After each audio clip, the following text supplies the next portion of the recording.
নমস্কার বন্ধুরা, আজ আমি রান্না করব এগ চিকেন তড়কা। তার জন্য আমি নিয়েছি দুটো এগ, এখানে ফাটিয়ে নিয়েছি।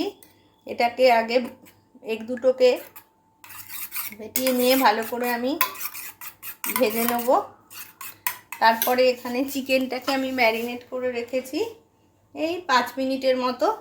এটাকে আমি ভেজে নেব। তারপর পেঁয়াজ কুচি, রসুন কুচি, কাঁচা লঙ্কা কুচি, ধনেপাতা কুচি, টমেটো কুচি, আর এখানে ড্রাই রোস্ট করে রেখেছি কসৌরি মেথিটাকে। এগুলো আমার লাগবে সব রান্নার জন্য। আর এর মধ্যে আমি দেব তড়কা মশলা। এটা আমি একদম শেষে অ্যাড করব, তাও রেডি করে রেখেছি দেওয়ার জন্য। আমি সামান্য তেল দিয়ে তেলটাকে গরম করে নিয়েছি। এবার ডিমটাকে দিয়ে দিচ্ছি তেলের ভেতর।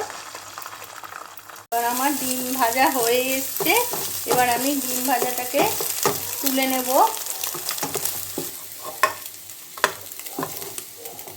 আর আমি কড়ার একটু তেল দিয়ে চিকেনগুলোকে ছেড়ে দিচ্ছি। চিকেনগুলো আমি একটু হালকা করেই ভেজে নিয়েছি। এবার এগুলোকে আমি তুলে নেব। এবার আমি তেলের মধ্যে রসুনগুলোকে দিয়ে দিচ্ছি। রসুন ভাজা হয়ে যাওয়ার পর আমি পেঁয়াজগুলোকেও তেলের মধ্যে দিয়ে দিচ্ছি ফ্রাই করে নেওয়ার জন্য।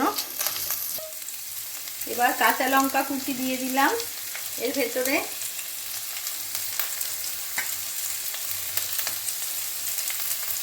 এবার আমি কুচনো টমেটোটাকে দিয়ে দিলাম এর ভেতরে, দিয়ে আমি ভালো করে ভেজে নেব। এবার আমার টমেটো, পেঁয়াজ, রসুন সব ভাজা হয়ে এসছে। এবার এর মধ্যে আমি চিকেনগুলো দিয়ে দেব। ভেজে রাখা চিকেনগুলোকে এর মধ্যে দিয়ে দিলাম, দিয়ে কষিয়ে নেব।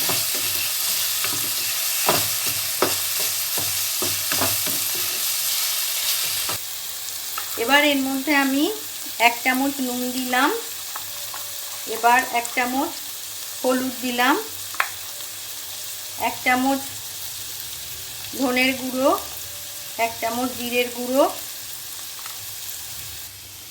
1 চামচ গরম মশলার গুঁড়ো দিয়ে দিলাম, 1 চামচ আদা রসুনের পেস্ট দিয়ে দিলাম আমি এর ভেতরে, কাশ্মীরি লঙ্কার গুঁড়ো দিলাম এর ভেতর, 1 চামচ লাল লঙ্কার গুঁড়োও দিয়ে দিলাম।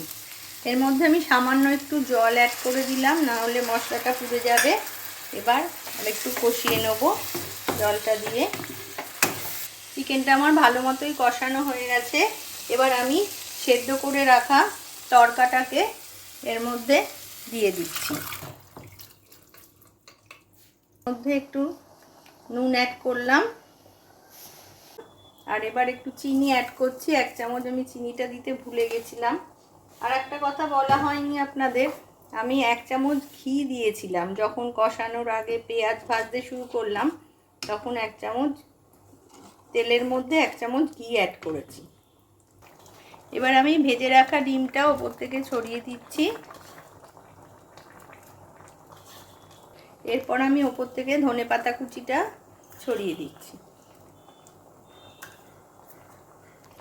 আমি ড্রাই রোস্ট করে রাখা কসৌরি মেথিটা এরপর ছড়িয়ে দিলাম এর মধ্যে। সবশেষে আমি তড়কা মশলাটা এর মধ্যে অ্যাড করে দিচ্ছি। এবার আমার চিকেন এগ তড়কা একেবারে রেডি হয়ে গেছে। এবার আমি গ্যাসের ফ্লেমটা বন্ধ করে দেবো। এগ চিকেন তড়কা একেবারে তৈরি হয়ে গেছে। এবার আমি সার্ভ করব।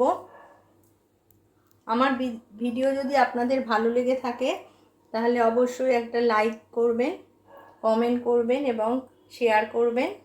সকলে ভালো থাকবেন, সুস্থ থাকবেন। ধন্যবাদ।